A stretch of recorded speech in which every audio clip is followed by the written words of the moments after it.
Olá, olá, boa tarde a todos e bem-vindos a mais um Closing aqui na BMC. Eu sou Carlo Cauti e como todas as tardes estamos ao vivo a partir das 4 horas para comentar com vocês as principais notícias do dia de economia, política, finanças, negócios e internacional. E hoje, quinta-feira, dia 3 de agosto de 2023, e como todas as tardes, vamos iniciar o nosso noticiário com um giro da Bolsa, com o nosso Profit aqui da Nelogica, Bolsa que voltou a subir, primeiro dia de alta no Ibovespa desde o começo de agosto, alta de 0,11% aos 119.622 pontos. A pior do dia hoje é a Melius, Cash 3, 4,93%, segunda pior, Eletrobras, 4,19 também, está mudando muito aqui o pregão. A Via agora ganhou a primeira posição entre as piores do dia, 4,81%. Melhor do dia hoje a Dexco, 5,87%, Suzano ganha 4,24% e PetroRio, 3,96% para Prio 3. Vamos dar uma olhada como está o dólar também nesse momento. O dólar que voltou a subir nos últimos dias e hoje quase alcança, beira os R$ 4,90, 4,88 nesse momento, 1,62% de alta para o dólar. A Petrobras ganha 0,98%, R$ 30,83, a Vale 0,95%, R$ 67,73. Então, dia dividido na Bolsa de Valores de São Paulo, metade das ações, como vocês estão vendo aqui atrás de mim, estão em território negativo e a outra metade estão em território positivo, com Petrobras e Vale que puxam para alto as ações. O volume de negócios de hoje é de 19,44 bilhões de reais. E vamos então aos participantes, né? Como sempre, aos meus parceiros de bancada desse closing. Isabela Takaki, como todas as tardes, muito boa tarde, sempre um prazer compartilhar a bancada contigo. Muito boa tarde para você, Carlos. Boa tarde a todos. A gente começa, então, com os fechamentos lá fora. Aliás, por enquanto temos Europa. Bolsas europeias fecharam em queda à medida que as ações de tecnologia foram arrastadas pelas perspectivas da Infineon Technologies, com queda de 9,33%, enquanto o Banco Central da Inglaterra elevou as taxas de juros para uma nova alta de 15 anos. Então, vamos ver como fecharam as principais bolsas por lá.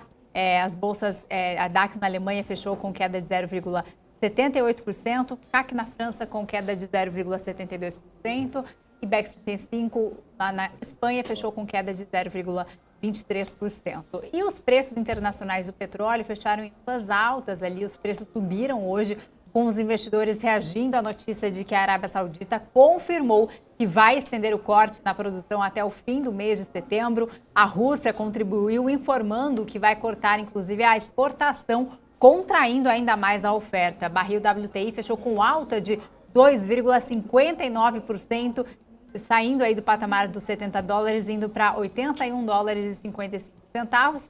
E o barril Brent fechou com alta também de 2,33% aos $85,14. Agora, preço do minério de ferro também, que operou aí a maior parte do tempo em queda e fechou em queda também lá no porto de Dalian, com 0,54% de queda aos 835,50 ienes.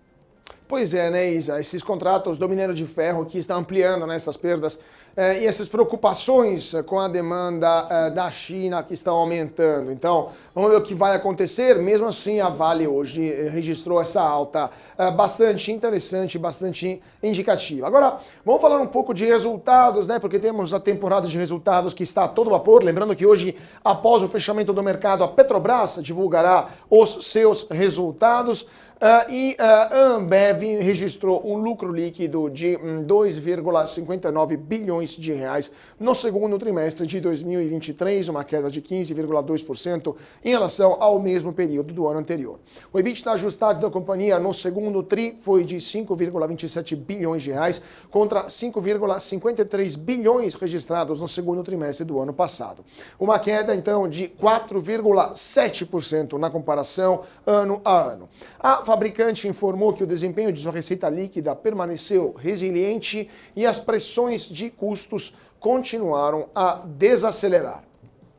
Bom, e ainda sobre a Ambev, a companhia informou a revisão da expectativa do crescimento do CPV, que é o custo dos produtos vendidos por hectolitro, e excluindo depreciação e amortização para o seu negócio de cerveja do Brasil, de 6 a 9,9% para 2,5% a 5,5% ao ano de 2023. O comunicado diz que, tendo em vista que determinados fatores capazes de influenciar os custos, tais como a inflação, os preços de commodities não protegidas por ED, o mix de produtos e performance operacional da companhia estão melhores do que o esperado, informou então o texto da Ambev ao mercado. E vamos comentar então um pouquinho o resultado da Ambev com o nosso comentarista de todas as quintas-feiras, David Martins, da Sara Invest, especialista no mercado financeiro. David, muito boa tarde. O que você está achando do resultado da Ambev e da empresa como um todo, considerando que o mercado há um bom tempo não está premiando a Ambev, né? Se a gente pegar a ação da empresa, hoje perde 2,46%, mas quem comprou a Ambev nos últimos anos passou, né, em 2021, estava por volta de R$20 a ação e hoje em R$14. Quem comprou a Ambev no final do ano passado continua também amargando um prejuízo relevante. Qual a sua visão sobre Ambev? Boa tarde, Carlos. Boa tarde, Isa. Boa tarde para todos que nos acompanham. Sempre um prazer estar aqui. A Ambev, o resultado acabou vindo em linha com a perspectiva de mercado, não fugiu tanto assim. Houve uma leve melhora ali nas margens, mas ainda há um caminho a ser percorrido pensando no aspecto de recuperação da companhia. Então, como você bem trouxe, ela tem decepcionado os investidores pensando na cotação da ação, quem tem ela no portfólio, e ainda provavelmente terá um caminho a ser percorrido para que haja uma recuperação. Tímida ainda essa melhoria das margens, tá? O resultado veio bem em linha e até um pouco abaixo, né, da expectativa que nós tínhamos. Então, acredito que, seguindo nesse compasso de melhoria de margem, deve ser um pouco lenta essa recuperação. Cena dos próximos capítulos. Cenas dos próximos capítulos. Vamos ver então o que vai acontecer. Falando de outros resultados, a Companhia Siderúrgica Nacional apresentou um lucro líquido de R$283 milhões, uma redução de 23% em comparação com os R$369,3 milhões registrados no segundo trimestre de 2022. A receita líquida de vendas praticamente se manteve estável, atingindo R$10,9 bilhões, muito parecido com os R$10,5 bilhões registrados no mesmo período de 2022. Todavia, o EBITDA ajustado registrou uma queda de 31%, chegando a R$2,2 bilhões em relação ao segundo trimestre de 2022. Antes de continuar nos resultados, sempre vou perguntar para o David, aproveito já para comentar sobre a Companhia Siderúrgica Nacional. David, o que você está achando do resultado também da empresa e como um todo do setor de siderurgia no Brasil, considerando aqui entre os maiores compradores de aço, ou seja, a indústria da construção civil aqui no Brasil e de minério de ferro, ou seja, a indústria da construção civil lá na China, estão ambos em situação bastante complicada. Então, o que esperar da siderurgia e da mineração, né, brasileira para os próximos trimestres? Quando a gente vai analisar tanto o Vale como as empresas de siderurgia, a gente sabe que, infelizmente, foram empresas que acabaram ficando para trás, né? Até mesmo com desvalorização, pensando nos demais papéis ali da Bolsa, e algumas reagiram muito bem nos últimos 3 meses, praticamente. Então, a perspectiva, ela acaba sendo neutra para alguns papéis, e aí Vale, quando a gente vai analisar, principalmente no patamar de preço, um patamar atrativo, mas com uma visão mais para médio e longo prazo. Porque, como você bem trouxe, tanto Brasil como também China, a gente vê com preocupação com relação aí à expansão econômica, crescimento de PIB, né, para que aí possa expandir a construção, o setor de construção civil e, consequentemente, a aquisição desse tipo de commodity. A CSN, há um tempo atrás, na Sara Invest, a gente vinha acompanhando, e foi bem no momento que a Vale chegou a bater ali os R$115 por ação, e a CSN era a única que tinha ficado para trás, né? CSN A3. E aí, quando a gente foi analisar a companhia, a gente falou, pô, tem perspectivas, porque se os outros papéis foram do setor e só essa ficou, sendo que a empresa, em tese, está com os dados redondos ali, a gente acredita que deve ter uma valorização. Mas depois a gente viu que a derrocada ali de Vale, as demais empresas do segmento, com os dados da China, com relação até mesmo a manipulação ali da commodity, minério de ferro, que trouxe uma volatilidade para o segmento. Então hoje, comparar uma empresa de siderurgia até mesmo com uma Vale, eu teria mais preferência por Vale, porque é uma empresa gigante, é uma empresa que a gente sabe que o investidor estrangeiro gosta muito pela liquidez. Então eu ficaria de fora desses outros papéis e buscaria uma posição, começar a montar posição, pelo menos em Vale, por estar atrativo nesse patamar de preço. Bom, Isa. a gente ainda na temporada de resultados, né? A gente agora tem o resultado da PetroRio, que registrou um crescimento de 41% na receita líquida, atingindo 532,4 milhões de reais ante os 377,13 milhões de reais no segundo trimestre de 2022.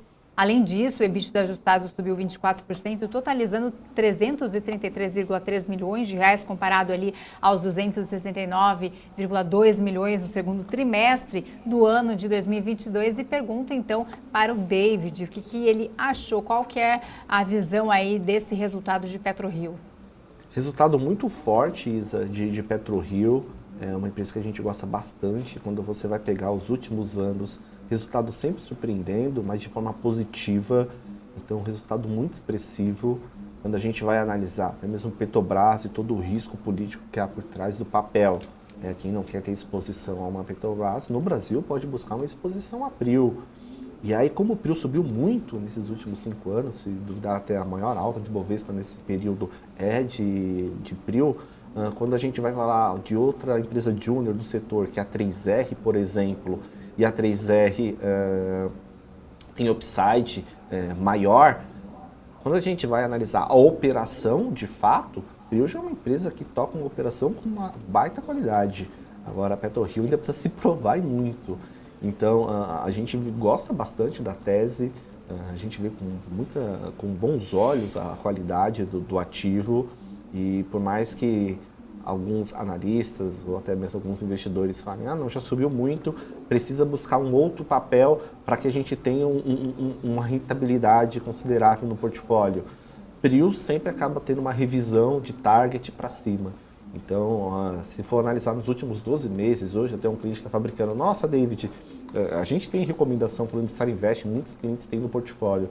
Mas um cliente fala, nossa, se eu tivesse comprado somente PRIO no ano passado, há um ano atrás, eu estaria muito bem. Teria tido uma alta de 100%, os últimos 12 meses, 100% de alta de PRIO, e a gente continua com boas perspectivas para o papel. Um lucro muito bom, resultado muito forte, e a gente acredita que isso pode continuar assim no próximo trimestre e, consequentemente, ter um excelente 2023 como resultado de companhia. Essa é uma correção, né? PetroRio mudou para PRIO, né? Assim como você disse, a mudança de nome aí é só PRIO agora.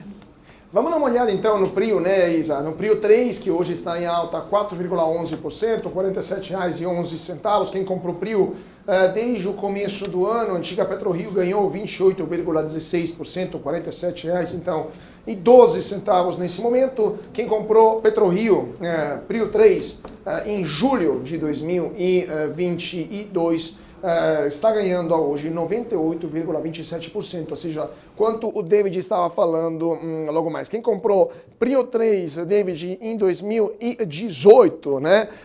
Quem comprou lá atrás, em 2015, já ganhou 2.671%. Então, uma valorização e tanta da PetroRio. E agora vamos dar uma olhada em Companhia Siderúrgica Nacional 3, né? Companhia Siderúrgica Nacional, que hoje perde 1,65%. Quem comprou Companhia Siderúrgica Nacional desde o começo do ano perdeu 11,14%. Quem comprou no passado perdeu 7,77%. E agora vamos falar de outros resultados, falando da Suzano. Lucro líquido apresentado pela Suzano no segundo trimestre do ano, 5,07 bilhões de reais, aumento expressivo em relação aos 182 milhões do mesmo período de 2022. Receita líquida da empresa teve uma queda de 20%, totalizando 9,1 bilhões de reais, em comparação com os 11,5 15 bilhões do mesmo período do ano anterior. O EBITDA ajustado também recuou 38%, atingindo 3,91 bilhões de reais contra os 6,3 bilhões registrados no mesmo período do ano passado. Não sei se o David quer comentar também em relação ao resultado de Suzano. Apresentou uma melhora no lucro, né? O resultado é um papel que é uma gigante do setor de celulose, papel de celulose. É uma empresa que, quando a gente fala na composição de portfólio, eu sempre dá muita visão, não como analista, tá? Porque não sou, e sim como um consultor de investimento pensando num portfólio de um cliente. E aí é um papel que os clientes gostam bastante, principalmente pensando em exposição a dólar, né? Que está sempre atrelado ali a celulose. Então é um papel que teve um resultado, acho que bom, o mercado até aceitou muito bem, o papel vem subindo forte no dia de hoje. É uma empresa muito consolidada e quem busca um portfólio até mais previsível, com blue chips, é um excelente nome para compor esse portfólio. E vamos falar então ainda mais sobre a Suzano, né, Isa? Porque temos novidades sobre o projeto Cerrado, né? Exatamente, então encerrando a parte aí de temporada de resultados, né, a gente falou aí de mais resultados que saíram nessa quinta-feira, ao longo da semana a gente vem trazendo para vocês aqui os resultados das empresas e falamos então de Suzano, agora uma novidade aí comunicado ao mercado aí do projeto Cerrado sobre a Suzano, que consiste na construção de uma nova planta de produção de celulose do município de Ribas do Rio Pardo, em Mato Grosso do Sul, já deve iniciar suas operações no primeiro semestre de 2024. A informação, então, foi publicada em fato relevante na comissão da CVM após o fechamento de mercado. Vale lembrar que a Suzano estimava que a nova planta entraria em operação no segundo semestre de 2024, de acordo com o fato relevante datado de 28 de outubro de 2021. E segundo a companhia, a antecipação ocorre em virtude do avanço das obras e da melhor visibilidade sobre o desenvolvimento do projeto Cerrado. Dessa forma, então, Suzano manteve suas estimativas de investimento total para a planta em 22,2 bilhões de reais e assim a nova planta vai ter capacidade nominal de 2,55 milhões de toneladas de produção de celulose de eucalipto no ano. E agora vamos falar das ações da Mercado Livre que dispararam em Nova York nesta quinta-feira após a plataforma de comércio eletrônico mais do que dobrar o lucro no segundo trimestre do ano, foi para 261,9 milhões de dólares. O aumento da receita do marketplace e a melhora nas operações do braço financeiro do grupo foram as razões pelo qual o resultado foi impulsionado nesse trimestre. Então tivemos as ações da Mercado Livre que tiveram uma forte alta, disparando e, de fato, levando levando a barra, né, também para os concorrentes como Via Varejo e também Magalu. Agora aqui no Brasil, o Mercado Livre está subindo 8,72% a R$ 53,22. Mercado Livre, então, que teve um resultado muito positivo, o lucro líquido alcançou 261,9 milhões de reais entre abril e junho, resultado bem acima do consenso do mercado que esperava 227,6 milhões de reais, mas mais do que isso, o número representa um salto de 113% do lucro líquido na comparação com o segundo trimestre de 2022.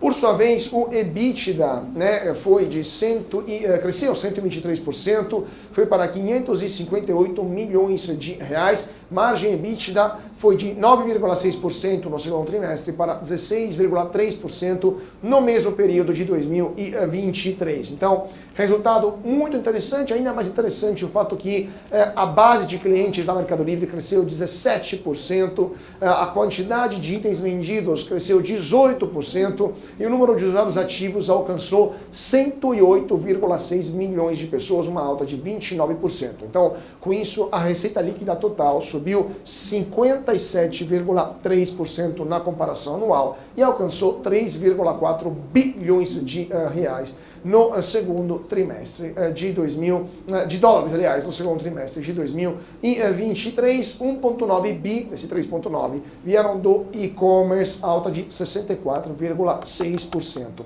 David, qual é a sua opinião sobre o Mercado Livre e qual é o efeito dessa forte alta dos resultados na empresa, mas também nas concorrentes, especialmente aqui no Brasil, considerando que O Brasil e o México já são os principais mercados, né, para a empresa argentina, né? A Argentina já não representa quase mais nada para Mercado Livre. Brasil e México são os principais pilares desse resultado. O que muda para Mercado Livre e para suas concorrentes aqui no Brasil? É um baita resultado de Mercado Livre, como você bem trouxe, aí uma alta de mais de 100% com relação ao lucro, com geração de caixa, falando de EBITDA, acima das projeções de mercado, aumento também da base ali de clientes, aumento na base de produtos vendidos. Então, assim, um resultado muito forte, muito expressivo. É uma empresa que, quando a gente vai analisar, principalmente o varejo aqui no Brasil, a gente sabe que, saindo Americanas de cena, para onde vão migrar os investidores de varejo? Vão migrar para Magalu, vão migrar para Via? Acredito que grande parte acabou migrando para Meli mesmo, porque é uma empresa que, por mais que essa empresa já não está cara, já não andou muito, continua entregando resultado. Então, da mesma forma como eu falei de Prio, que continua entregando excelentes resultados, continua sempre com expansão, isso sempre é a revisão de target para cima, que é muito positivo, isso acaba acontecendo também com o Meli.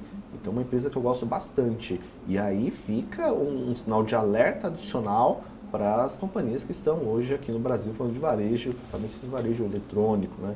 Que aí a gente vai falar de Magalu, vai falar de Via, que a gente sabe que Via patinando bastante, principalmente recentemente com questões trabalhistas, Magalu, que ficou bem para trás também, e aí sempre a culpa acabou sendo que, não, foi os juros elevado, mas e aí a operação, será que está tendo melhorias expressivas para conseguir fazer uma concorrência para a Meli? Não sei, acho que a gente vai precisar acompanhar, mas Meli é uma empresa que eu gosto bastante. As demais do setor aqui no Brasil, acredito que pode até, pela queda de juros, acabar se beneficiando. Mas aí vão ter que se provar também com resultado e com cooperação do dia a dia. Isa.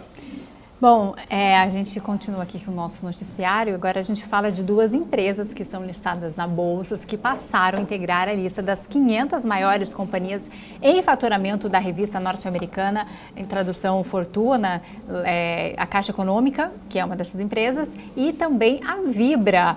As duas não constavam na lista do ano passado. O Brasil tem ainda outras 7 empresas no ranking que já apareceu nessa lista de 2022, que era Petrobras, JBS, Itaú e Banco do Brasil também chegou a aparecer nessa lista, assim como Raízen, Vale, também que estão ali na lista. E quem é encabeçado nessa lista aí da Fortuna é o Walmart, com faturamento de mais de 600 bilhões de reais. E agora vamos falar dos bancos públicos brasileiros que já iniciaram a reduzir os juros após a queda da taxa básica ontem por parte da decisão do Comitê de Política Econômica do Banco Central do Brasil. O Banco do Brasil e a Caixa Econômica Federal anunciaram a redução da taxa de crédito consignado do INSS e, além disso, o Banco do Brasil também anunciou o corte de juros nas demais modalidades de empréstimos. A partir desta quinta-feira, a Caixa comunicou que a taxa cobrada no crédito consignado para beneficiários e pensionistas do INSS cairá de 1,75% para 1,7% ao mês. Já o Banco do Brasil sinalizou que a partir da sexta-feira, ou seja, de amanhã, as novas taxas para o consignado, o crédito automático e modalidades como salário, benefício e 13º salário estarão disponíveis. Em nota, o Banco do Brasil afirmou que as novas taxas estão apoiadas em, abre aspas, condições positivas, fecha aspas, e que possibilitam um crédito mais barato para as famílias e para as empresas. Segundo a presidente do Banco do Brasil, a Tarciana Medeiros, o Banco Central cedeu, né? Então isso poderia ter um resultado positivo também para os números, né, dos bancos como consignado do Banco do Brasil, né, que vai ter esta redução importante de 1,81% para 1,77% ao mês na faixa mínima e de 1,95% para 1,89% ao mês no patamar máximo. Isso varia segundo o perfil do cliente. Antes de passar para Alpargatas. Eu queria também perguntar para o David, o que você está achando dessa redução, David? Teremos um aumento do volume de empréstimos por parte dos bancos, não só públicos, mas também particulares, uma redução da inadimplência. Como será o efeito desse corte da Selic na economia real e se isso vai ajudar também o consumo? Então teremos nos próximos meses um aumento do consumo e uma eventual uma consequência positiva disso na Bolsa de Valores. Esse movimento inicial de corte de juros, acho que quem precisa tomar recurso emprestado, enfim, que tem algum objetivo, aguardaria um pouco mais, né? Porque a gente via ainda uma queda tímida ali com relação aos juros do consignado, mas que também já não seja uma taxa elevada, né? Já tem uma taxa a mais baixa praticamente praticada no mercado. Infelizmente o Brasil, eu sempre comento aqui, que é carente de educação financeira e seria importante que a população soubesse a importância de uma queda dos juros, o motivo que leva ao aumento dos juros. Então quando a gente fala dessa queda que é com a intenção de aquecer de fato a economia e isso gerar mais emprego, é por ter a população ter mais acesso às linhas de crédito.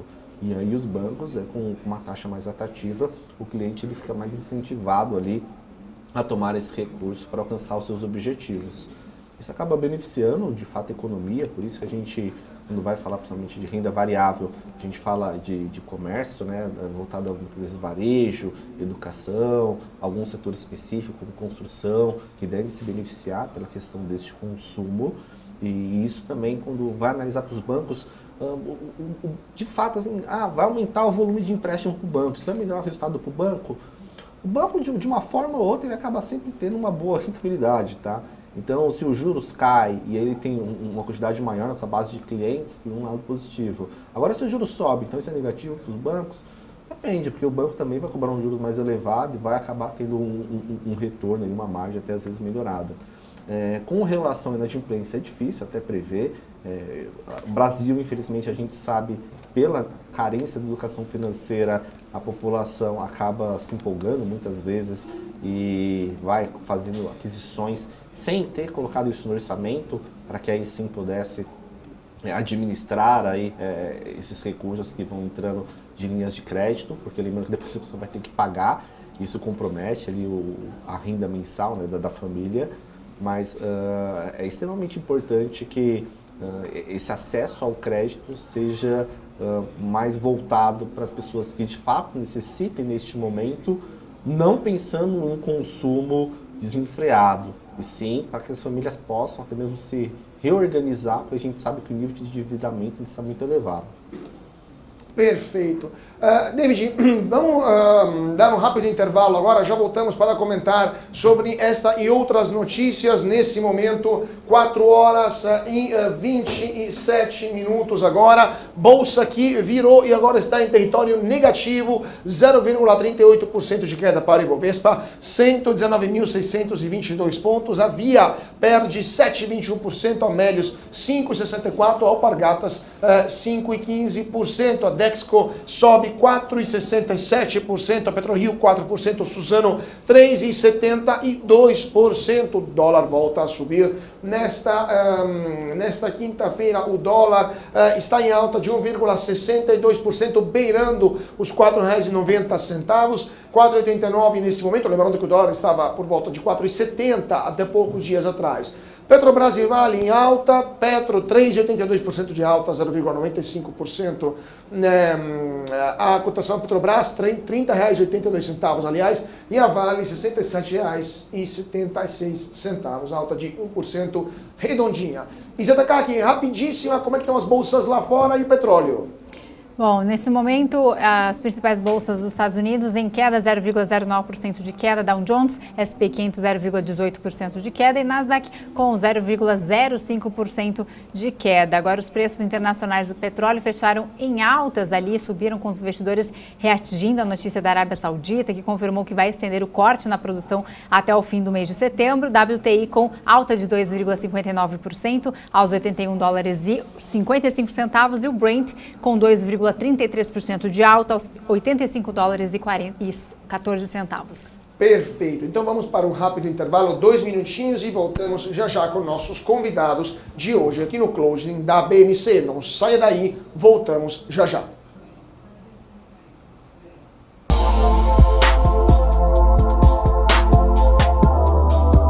O que impacta a economia e o mercado global. Aqui no BMC News você acompanha em tempo real a abertura do mercado e todas as movimentações do mundo dos investimentos. Notícias acompanhadas de opiniões de grandes especialistas para ajudar você na melhor tomada de decisão na hora de investir. Eu, Paula Moraes, estarei com você de segunda a sexta, às 9h30 da manhã, no BMC News. BMC News. Informação que gera valor. Quem só vê o BTG como um banco de investimentos, não vê todos os benefícios que ele pode oferecer. Aqui você tem a liberdade de ligar a qualquer hora. E tem a confiança de contar com o time BTG. É você no controle da sua vida financeira de um jeito simples e compatível com a sua rotina. O BTG reconhece quem é você e está pronto para potencializar a sua trajetória. Você escolhe seu caminho. Uma jornada cheia de realizações espera por você. Conquiste uma nova fase. Seja oficial de carreira do Exército. Estão abertas as inscrições para o concurso do Instituto Militar de Engenharia. Você pode mais. Junte-se a nós. Inscrições em ime.ep.mil.br. Exército Brasileiro. Braço forte, mão amiga. Ministério da Defesa. Brasil, União e Reconstrução. As empresas que fazem parte do seu dia a dia estão em uma das maiores bolsas do mundo, a Nasdaq. E a boa notícia é que você pode investir nessas empresas diretamente pela Avenue, sua corretora nos Estados Unidos. Com os dados das ações dos Estados Unidos fornecidos pela Nasdaq em tempo real, o cliente Avenue pode acessar diretamente as maiores bolsas do mercado americano. Entre neste mercado de tecnologia e inovação. Acesse avenue.com.br/Nasdaq e seja bem-vindo ao mercado global.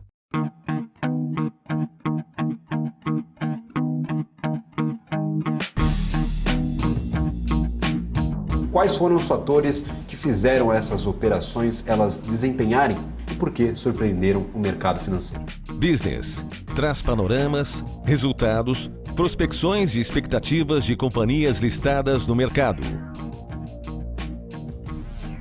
BMC News. Informação que gera valor.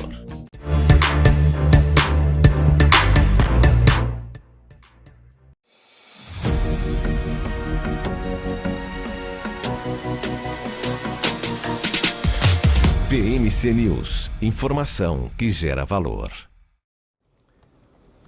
E de volta para o nosso closing aqui na BMC. Muito boa tarde para você que está se sintonizando agora. Nesse momento, 4h32 e a Bolsa de Valores de São Paulo voltou para o território negativo após um dia em que estava dando sinais positivos. Agora a queda é, nesse momento, de 0,22%, como a gente está vendo aqui no nosso Profit da Analógica, 119.622 pontos para o principal índice da B3. E para comentar a situação no mercado nesta quinta-feira e também o corte, da taxa básica de juros que o Banco Central decidiu ontem, vamos chamar a Cristiane Mancini, mestre economista pela PUC de São Paulo.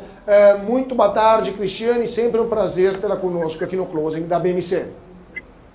Olá, boa tarde, um prazer estar com vocês novamente. Cristiane, ontem o BC surpreendeu alguns, né, especialmente não tanto pelo corte, pela dimensão do corte, mas tanto porque o presidente do Banco Central votou junto aos novos diretores nomeados pelo governo, e o corte foi de 0,50 pontos base. Qual que é a sua opinião sobre esse corte e os efeitos que esta redução na Selic pode provocar, pode ter na economia brasileira? Bom, eu gostaria de chamar a atenção para alguns pontos além da redução da taxa básica de juros no Brasil. Com a entrada do Galípolo e do Aquino, algumas condutas foram modificadas e que, no meu parecer, são bastante positivas.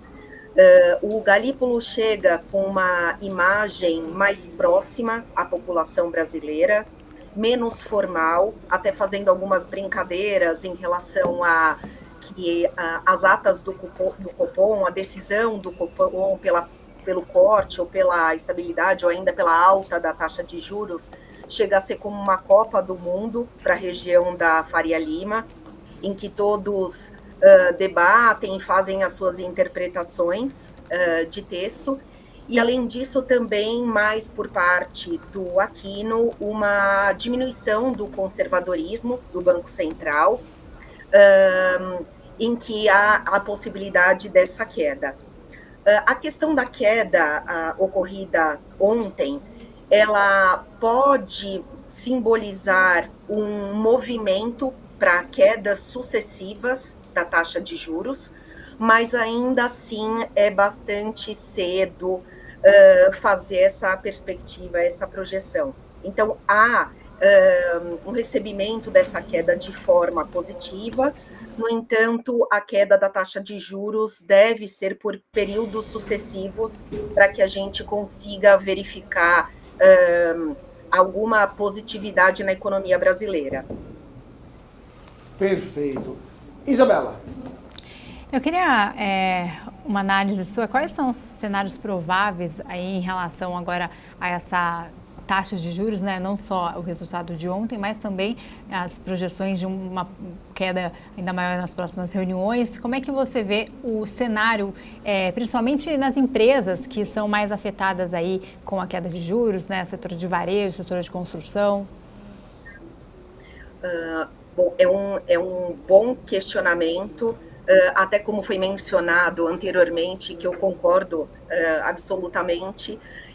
A queda da taxa de juros, para que nós percebamos um efeito de fato na economia e nos setores, precisamos que haja essa queda sucessiva, como eu mencionei.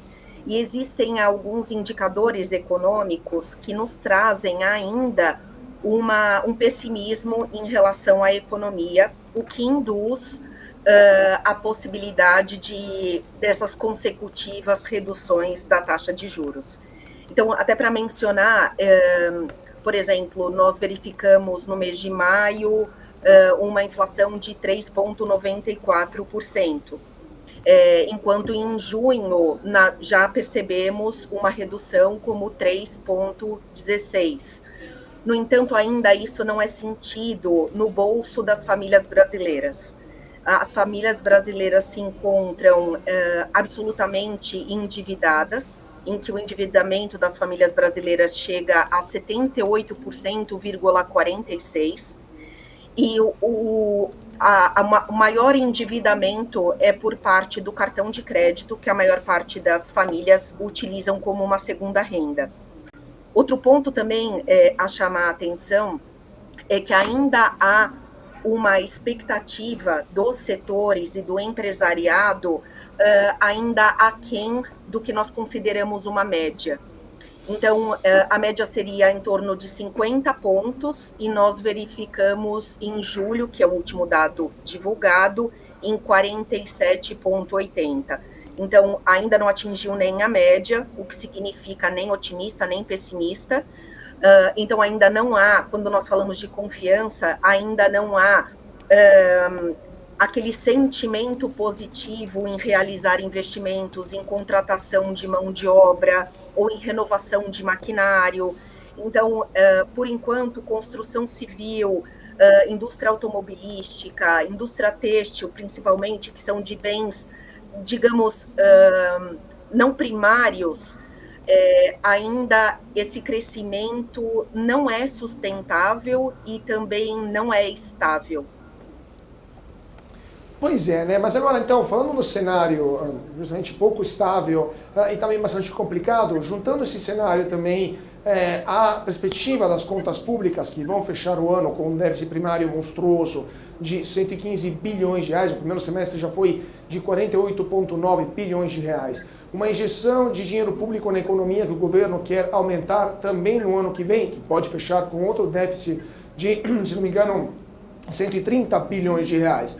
Você não acha que tem o risco de aumentar, de voltar a ter uma alta da inflação e com juros em queda essa situação poderia piorar ainda mais? Sim, infelizmente ainda existe esse risco, justamente por conta dessa razão o Banco Central tem sido bastante, de forma, como eu posso dizer, de forma a sustentar que essa queda seja de fato concreta e que seja bem sucedida.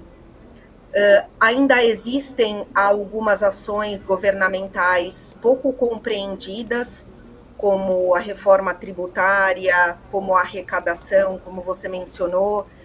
Existe a possibilidade de aumento de alguns impostos, inclusive no próximo ano, o que torna as previsões um pouco incertas até o momento.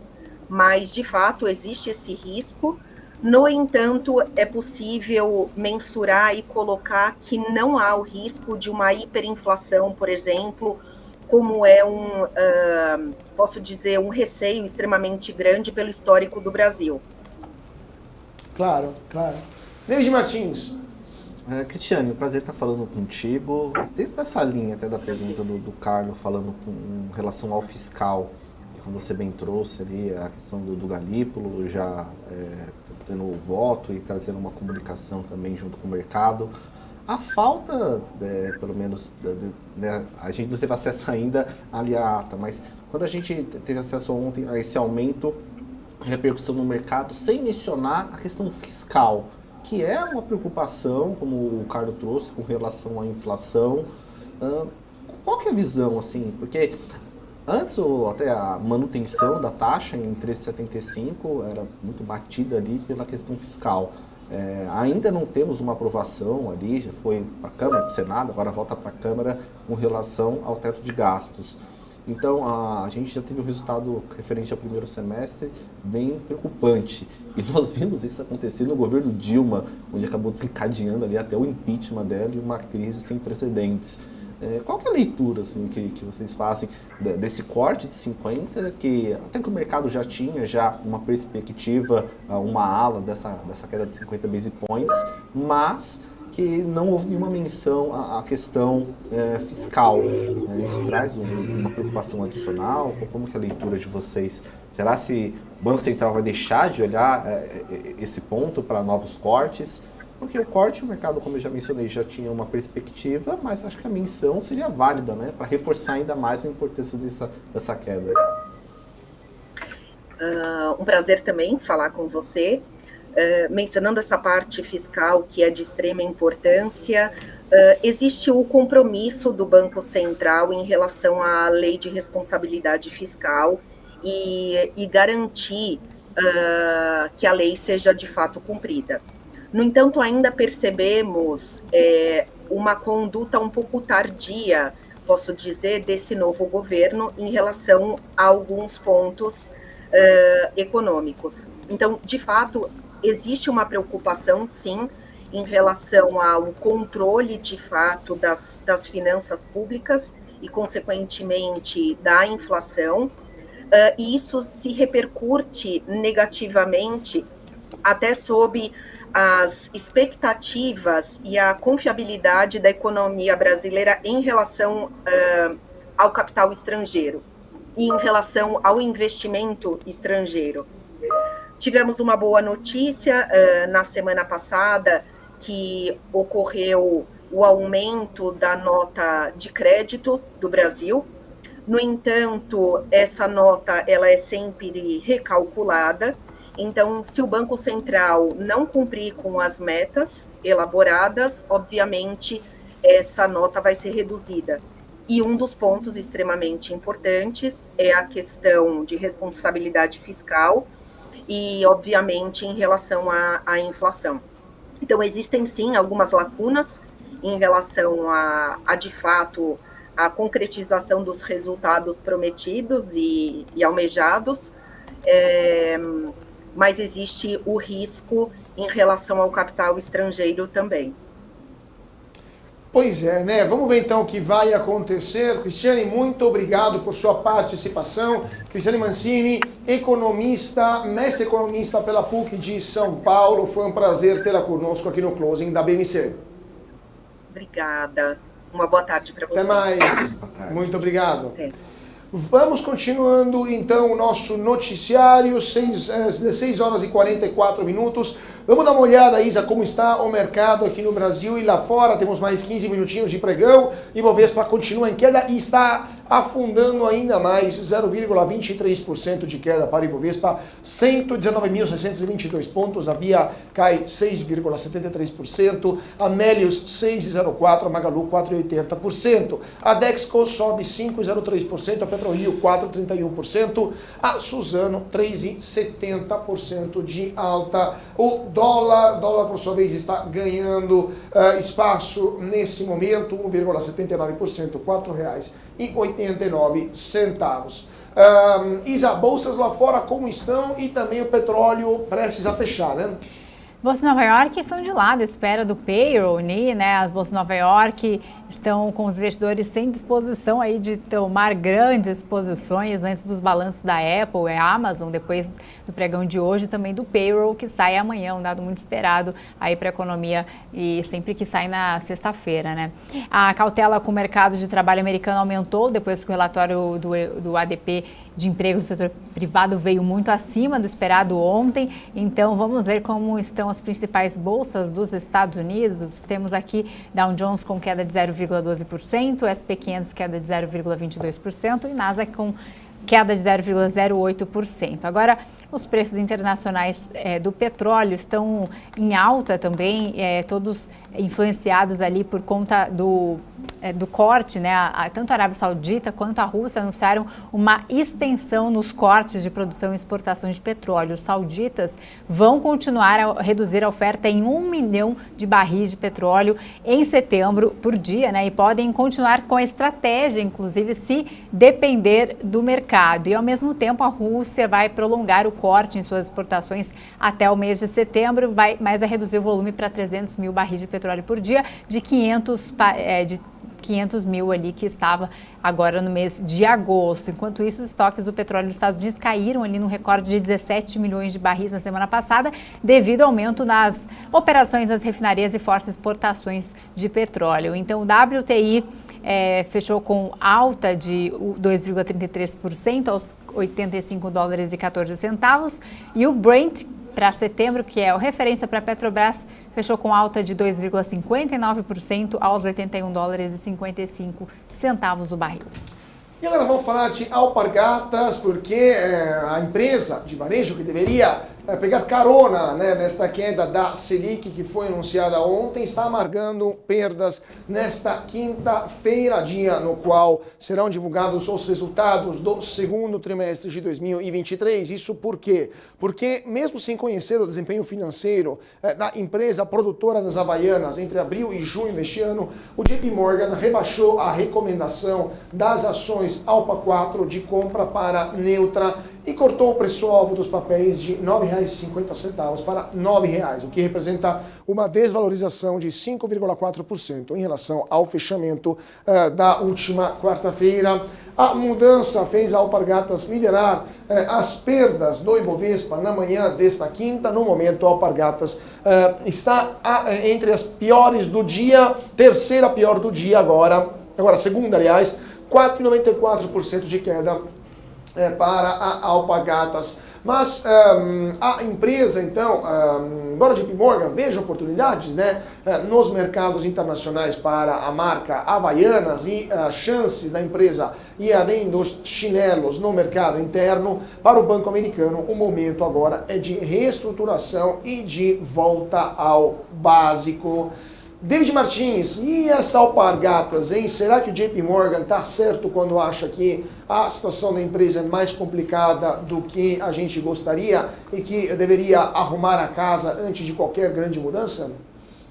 O JP Morgan soltou essa não recomendação, né, do ativo, e aí, né, desse comunicado, falando até mesmo com relação ao dia a dia da companhia, de problemas tanto entre linha de produção, como também problemas com relação comercial, falta de comunicação entre ambos, falando também dos altos estoques, né, que a companhia tem, que isso acaba sendo um custo adicional, e que esse processo de reestruturação para voltar ao básico, como você bem trouxe, deve demorar de 12 a 24 meses, e isso vai prejudicar o resultado por este período.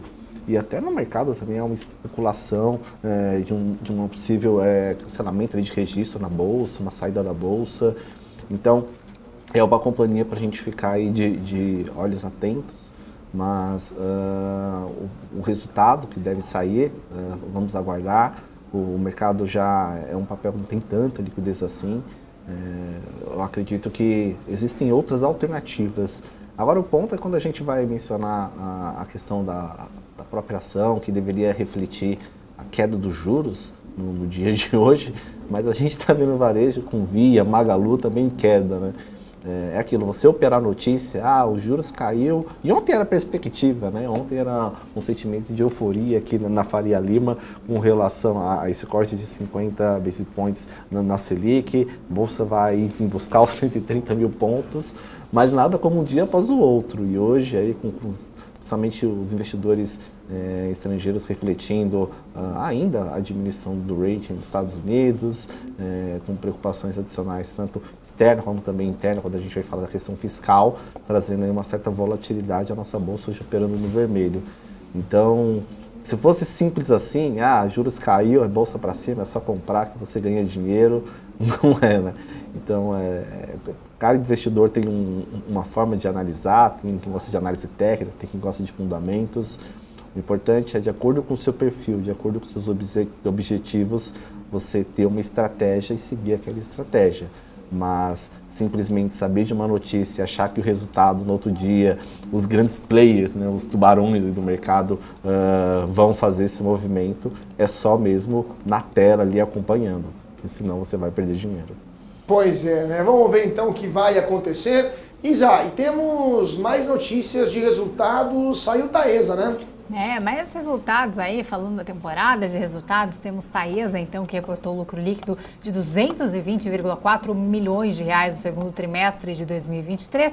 Segundo o balanço divulgado, então, o resultado representa uma queda de 60,9% na comparação com o mesmo período de 2022, e o número veio abaixo do consenso do mercado ali, que esperava um lucro de 406 milhões de reais, e já o lucro regulatório, que reflete a geração de caixa da companhia e segue certos padrões ali da Agência Nacional de Energia Elétrica, a ANEEL, foi de 246,4 milhões de reais, uma alta de 73,9% na comparação anual. O montante do resultado foi resultado principalmente da entrada em operação de novos empreendimentos, de acordo com a Taesa, e o EBITDA ajustado totalizou 534,9 milhões de reais, uma alta de 15,1% ao ano. Já a receita líquida da companhia foi de 678,6 milhões de reais entre abril e junho, uma queda de 19,9% frente ao mesmo período de 2022. Taesa que está em alta, David. Taesa em alta de 0,83% aos R$ 36,50. Gosta de Taesa? Papel muito previsível quando a gente fala com relação à sua cotação. Muitos analistas até trazem que Taesa é uma empresa cara, comparada ali a outras do mesmo segmento, mas é um papel que geralmente, em termos de dividendos, acaba sempre entregando. Então, quem busca uma renda passiva é um setor que entrega, e Taesa é um dos principais papéis, a gente pode colocar dessa maneira.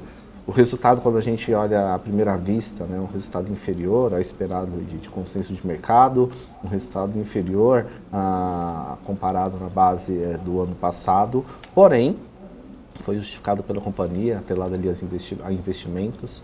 Então, acredito que, por mais que o resultado não tenha sido um resultado acima das expectativas, o papel, pela sua previsibilidade, acabou não tendo uma grande surpresa e hoje opera em alta, aquela alta comum de Taesa, até mesmo os dias de queda. A gente brincava na Saninvest, quando a gente viu a Bolsa, sei lá, abaixo dos 100 mil pontos recentemente, e tinha dias que era só a Taesa praticamente, mais uma ou outra companhia que estava operando ou no 0 a 0 ou numa leve alta. Então, é um papel bem resiliente na nossa bolsa. Eu gosto bastante. Pois é, né? Agora, dando uma olhada aqui, as notícias que estão saindo de última hora, eu estou vendo aqui que a PetroRio, tem o CEO da PetroRio que está falando com o mercado, disse que a licença de perfuração do terceiro poço de Wahoo deve sair no terceiro trimestre do ano, segundo ele também temos interesse em aquisições só em offshore. O foco da PetroRio vai continuar sendo a bacia de Campos. Segundo ele, é necessário buscar aquisições que façam sentidos, que tenham sinergias. Então, PetroRio que está falando que a meta de produzir é próxima de 35 mil barris de petróleo por dia em Albacora até o final do ano. Então, PetroRio que já está explicando quais são as suas intenções, né, para os próximos anos. David, só para a gente entender um pouco a sua opinião sobre a PetroRio como um todo, mas também sobre o que a empresa vai fazer agora que a Petrobras voltou a praticar uma política de preços abaixo do valor de mercado. Ou seja, a Petrobras está vendendo gasolina a um preço mais baixo do que a cotação internacional, e isso está criando problemas para as petrolíferas e também para as refinarias particulares. Então, Junior Oil e refinarias particulares que estão sofrendo por causa dessa concorrência, de fato, predatória da Petrobras. Qual é a sua opinião sobre isso e, de fato, as Junior Oil, PetroRio, 3R, a PetroRecôncavo vão sofrer nos resultados e na Bolsa, ou o fato que elas exportam muito para fora acabem reduzindo esse impacto negativo? Assim, eu como não sou um analista especializado no setor, Carlos, até, enfim, fica difícil fazer uma análise do impacto com relação às políticas de preço da Petrobras abaixo do mercado com relação às demais companhias. Mas quando a gente vai analisar os últimos anos de PetroRio, a Petrobras nesse período passando também por problemas, tanto com relação à política de preço, e a gente viu vários escândalos na gestão ainda do PT ali no governo Dilma, final do governo Dilma, para depois ali, a partir do governo de Michel Temer, a empresa começar esse processo de recuperação. E durante todo esse período a gente viu a PetroRio indo muito bem, entregando muito, excelentes resultados, crescimento de lucro, e isso que o mercado de fato acaba gostando. É claro, é difícil comparar uma Petrobras com outras empresas no setor, falando de Brasil, porque são empresas totalmente distintas, analisando o tamanho, analisando a operação. Essas juniors, elas exportam muito, como você bem trouxe, e hoje, pelo menos, falando de resultado, a PetroRio entregou um excelente resultado, isso que o mercado olha muito. A perspectiva para esse ano é ainda de entrega de resultado, falando do final de 2023, muito forte, e deve continuar esse processo de valorização. Agora, com relação aos impactos da política de preço, como isso pode afetar, infelizmente, por não ser um especialista do setor ali acompanhando no dia a dia, vai ficar faltando para eu poder comentar um pouco. Com certeza a gente vai voltar a falar de PetroRio também e de setor petrolífero mais para frente, porque teremos outros resultados logo mais. Nesse momento, 4 horas e 57 minutos, Ibovespa prestes a fechar em queda de 0,20%, amargando então o terceiro pregão consecutivo no mês de agosto negativo, território negativo para Ibovespa, que perde o patamar dos 120 mil pontos, 119.622 pontos para Ibovespa, pior do dia havia 7,21%, Melius 6,14% e a Eletrobras 4,86%, Alpargatas 4,84% pior do dia. Antes de passar para as melhores, só, David, comentário de 30 segundos.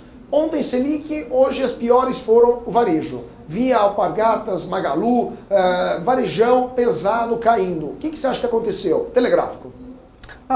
O mercado, por mais que tinha essa perspectiva de tava essa briga aí a 0,25, 0,50, acabou surpreendendo, e como eu trouxe até no comentário anterior, ele não é tão previsível a ponto de caiu o juro, já vai subir do dia para o outro. Ele depende muito do fator também externo, porque a gente sabe que o investidor estrangeiro tem um peso muito grande aqui na nossa bolsa. E, infelizmente, quando a gente vai falar da nossa bolsa, muitas vezes, se o investidor estrangeiro retira o recurso, ou até mesmo quando ele aloca, ele busca ações mais líquidas. E algumas ações não têm tanta liquidez, é um setor que já sofreu, e quando a gente vai analisar a curva de juros, ela não olha só o curto prazo, ela olha o prazo mais longo. E hoje a curva longa, ela está subindo. Então, como a gente sabe questão fiscal, desculpa até me alongar, mas quando a gente vê o problema fiscal, a gente vê no curto prazo a revisão para baixo dos juros, mas pensando já mais para o longo prazo, uma perspectiva de alta. Então, acho que a gente tem que ficar bem antenado, porque não é simplesmente que no curto prazo já vai ter um bom resultado dessas companhias. Precisa ter um resultado sustentável a longo prazo, e os juros longos estão subindo. Então, acredito que o reflexo dos juros longos está impactando essas companhias no dia de hoje. Perfeito. Melhores do dia, Dexco 4,79%, PetroRio 4,27%, a gente comentou agora há pouco, e Suzano 3,34%. Dólar futuro volta a subir e o dólar também à vista sobe, beira os R$4,90, R$4,90, alta de 1,77%. Petrobras sobe 0,95%, R$30,82. A Vale ganha 0,85%, R$67,66. Isa, bolsas lá fora e dólar, como fecharam? Fecharam, assim como estava ali no início do programa, em queda. Aí, Dow Jones ainda aumentou a queda, fechou com queda de 0,21%, S&P 500 com queda de 0,30% e Nasdaq com a queda diminuiu com 0,10% de queda nesta quinta-feira. Temos também cotação do petróleo. Vamos revisar aqui como fecharam os preços internacionais do petróleo, com alta de 2,59%, WTI $81,55 e Brent com alta de 2,33% aos $85,14. Perfeito. Então vamos para um rápido intervalo e já voltamos com o nosso closing, mais convidados e mais comentários para você entender melhor o que está acontecendo no mercado, no Brasil e no mundo. Não sai daí.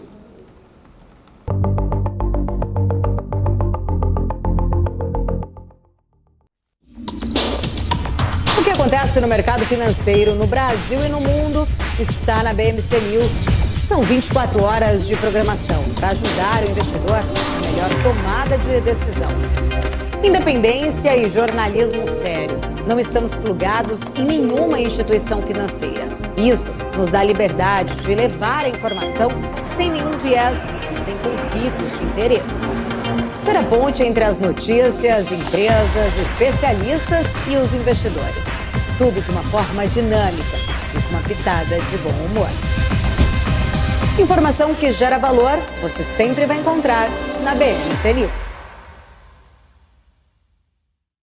Conheça a Brasil Paralelo, o único streaming que oferece uma experiência completa e começa antes de cada filme com a sinopse em vídeo e continua depois que os filmes acabam com as análises e podcasts sobre o que acabou de assistir.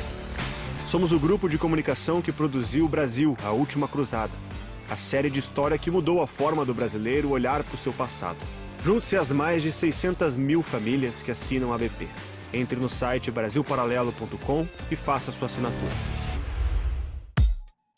Tesouro Direto. Tenho certeza que você já ouviu falar nele. Mas você sabe o que ele é? Esse é o quadro BMC Explica e o tema de hoje é Tesouro Direto. Bom, nada mais é do que um programa do governo brasileiro, em parceria com a B3, que permite que pessoas físicas invistam diretamente em títulos públicos emitidos pelo Tesouro Nacional, bastando apenas ter uma conta num banco ou em uma corretora habilitada pelo Tesouro Direto. O Tesouro Nacional oferece títulos com diferentes tipos de rentabilidade, atreladas tanto à variação da inflação do país mais uma taxa real, a Selic, ou a uma taxa pré-fixada. Esses títulos são uma das formas do governo de captar recursos para financiar as atividades e projetos. Os investidores podem escolher diferentes tipos de títulos com prazos e rentabilidades diferentes. Além de acessível e de apresentar muitas opções de investimento, o Tesouro Direto oferece boa rentabilidade, liquidez diária e baixo risco de crédito.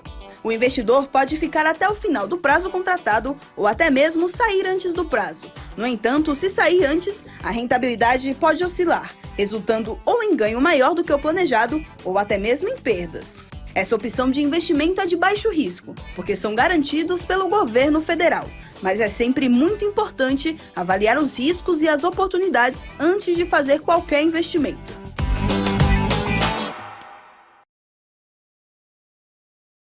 A minha vida foi e é marcada por grandes histórias, sonhos, objetivos, conquistas. Me chamam de narrador de emoções. Mas, na verdade, eu narro escolhas que mudaram vidas, inclusive a minha. Por isso, eu escolhi a EQI Investimentos, o parceiro que me orienta na hora de investir e que me dá autonomia para conquistar meus objetivos. EQI Investimentos. Invista em suas escolhas.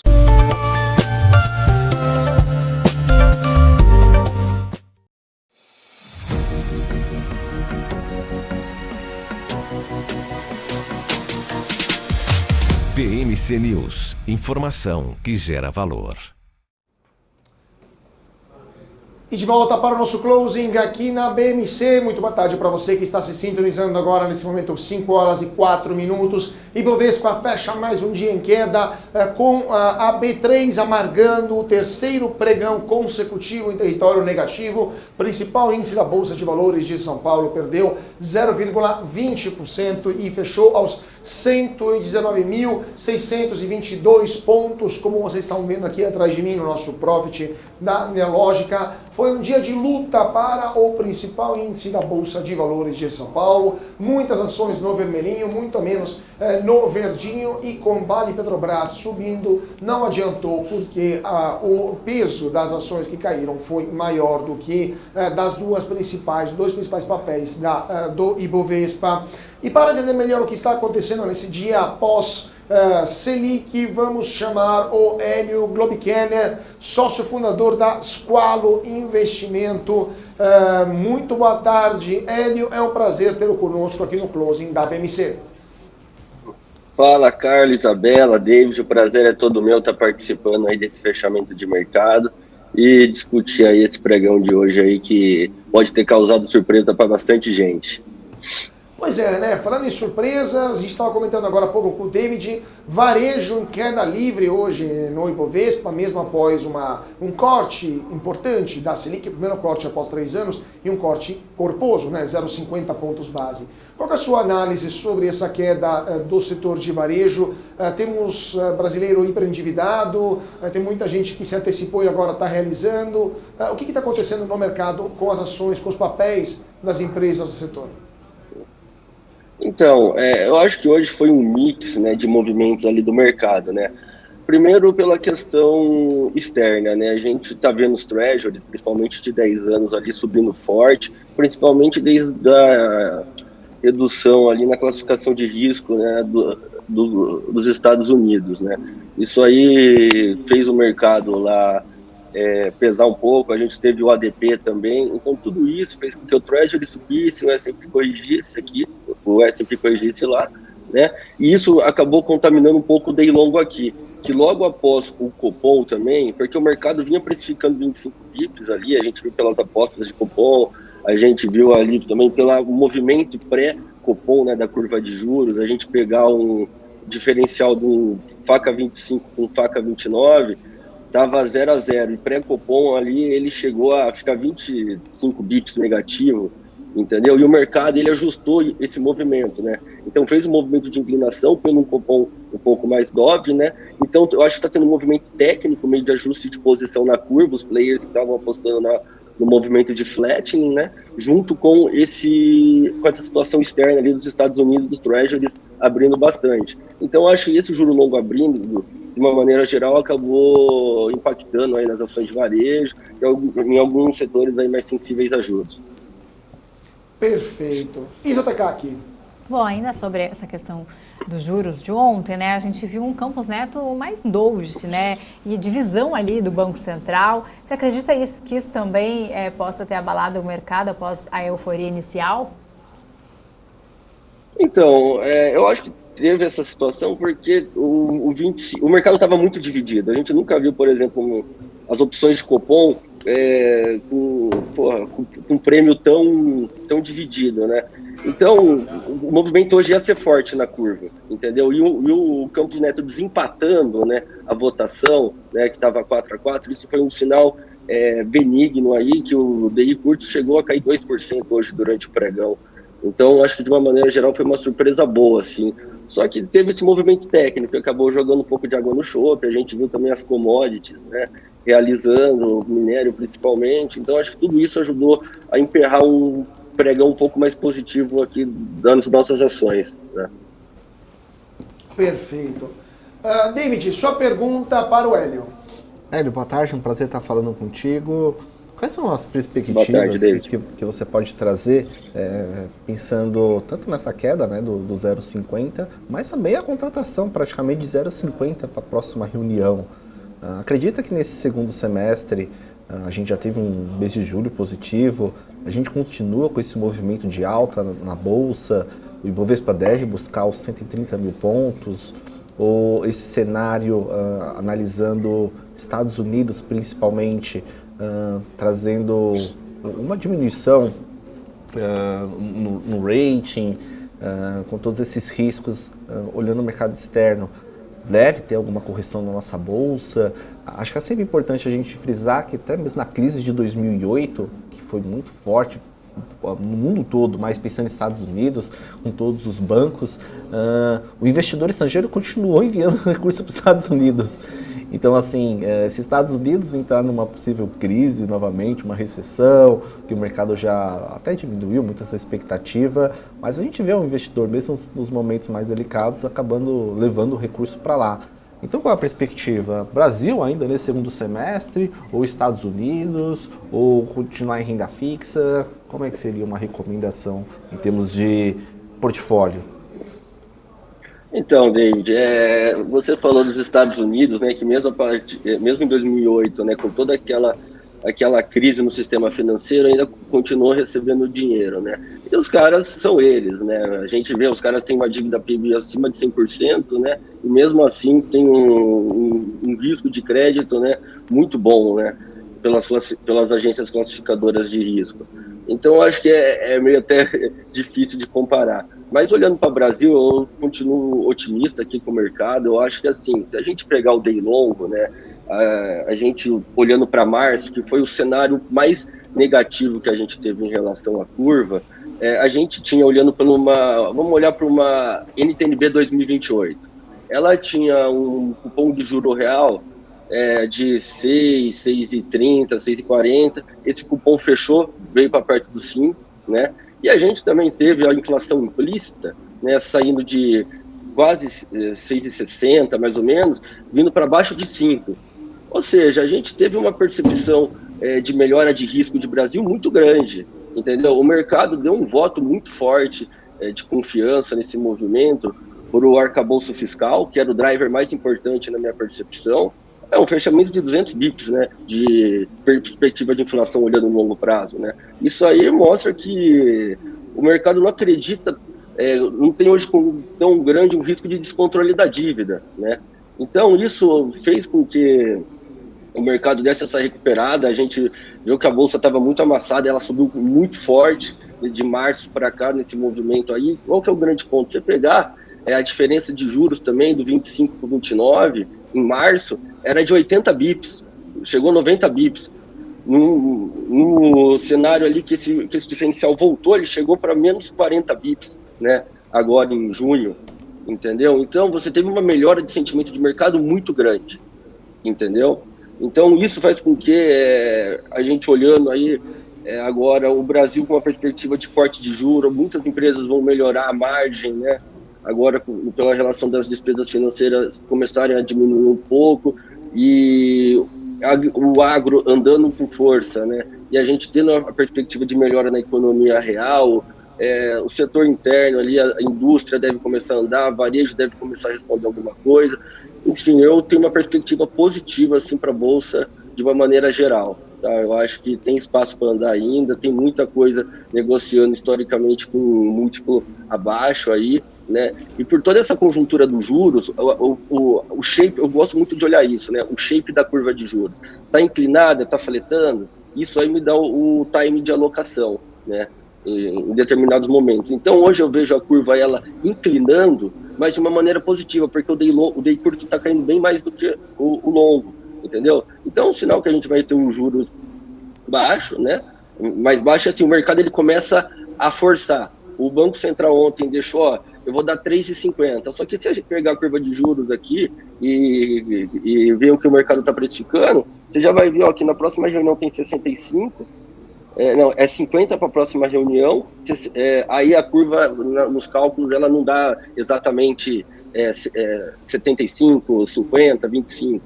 Ela já está querendo puxar com 75, entendeu? Depois dos 50 da próxima reunião, ou seja, o mercado ele vai começar a pedir 75, porque o mercado ele exagera, né? Se a gente pegar em março, o mercado chegou a pedir Selic a 16%, né? No momento que você tinha uma indefinição em relação ao arcabouço fiscal. Então, a minha percepção é o seguinte: a gente vai ter juros baixos por mais tempo, né? A gente olha hoje aqui pelos frases da curva ali, olhando ali para 2025, 26, a gente vai, ó, entre 2025 e 2026, o FRA é o CDI médio do período, é um cálculo que a gente faz da curva, está em 9,26, entendeu? Então a gente vai ter um período de juros baixos por mais tempo. É claro, agora a gente vai ter a tramitação novamente do arcabouço na Câmara, a gente tem que ver se não vai ter nenhuma azeitona aí nesse meio. Então a conjuntura, de uma forma geral, ela é otimista, pelo que eu vejo nos juros, né? E olhando os históricos múltiplos das empresas, a perspectiva de melhora de margem, eu continuo ficando animado com o Ibovespa. E a gente também vê aí, historicamente, toda vez que você começa um ciclo, né, de política monetária, o mercado ele não responde como vocês bem comentaram, portou, hoje a bolsa tinha que subir 3%, 4%. Não, entendeu? É uma coisa gradual que vai acontecendo e conforme esses pontos macros aí que a gente está olhando nos Estados Unidos, questão fiscal aqui, essas tramitações vão se encaixando nesse jogo, entendeu? Então não tem um ritmo certo, mas vai acontecendo. Pois então, só para a gente entender, até para o nosso público de pessoas físicas, você que é trader e que entende também quais são os momentos e as oportunidades do mercado, nesse cenário que você explicou, quais são os trades que você indicaria para ficar de olho, alguma ação, algum setor específico que poderia ganhar ou eventualmente se ficar vendido, né? Apostar contra por causa desse cenário? Até o final do ano, pelo menos. Eu vou ser bem honesto, eu opero muito DI, é o que eu mais faço. Com meus clientes aqui, eu trabalho muito a questão do time da renda fixa. Então, hoje, por exemplo, o pré-fixado, ali nas pontas mais longas, já está com um prêmio mais magro, né? A gente acha que a oportunidade já foi o mel da curva, né? E qual que é o grande ponto? É igual quando você está operando ação. Você tem que comprar quando está caindo. Ou seja, tem que comprar o pré-fixado quando a taxa está estourando, entendeu? E aí você vai olhar o histórico de juro real, ver que o mercado está precificando em relação ao passado, e aí você começa a tomar as decisões. Então, de uma maneira geral, assim, eu gosto muito do setor da construção civil. Eu acho que tem algumas coisas aí ainda estão com um valuation interessante. Até para deixar claro, quem cuida da parte de análise micro aqui na mesa é o Pedro, né, que trabalha junto comigo. Eu faço mais desse macro, né? Então ele gosta muito da questão das construtoras, tem algumas empresas de energia que ele acha que estão atrativas ainda, né, para um investidor aí que é um portfólio com menos volatilidade, né? E varejo, o pessoal fala, é sensível, mas a margem é muito pequena, então eu acho que é um negócio mais complexo ali, mas eu acho que tem coisa boa ali. Gosto de loja Renner, por exemplo, né? Mas como eu disse, hoje ainda olhando para trade, assim, vamos falar também de derivativo, gosto muito da inclinação, né? Comprar day longo, vender day curto. Estava com uma posição dessa pré-copom ali, que eu até postei no Twitter ontem no fechamento de mercado, né? E eu acho que é o trade que tende a continuar acontecendo. Ainda mais quando o mercado ainda ele é um pouco cauteloso com essa questão fiscal, ainda está dando esse voto de confiança, mas qualquer estresse aí, esse day longo pode começar a subir muito, né? Porque se você pegar o 29 caiu mais de 300 bips ali da máxima, né? Então o mercado precisa dar uma respirada. Então eu acho que assim, o trade da inclinação para derivativo é o mais interessante.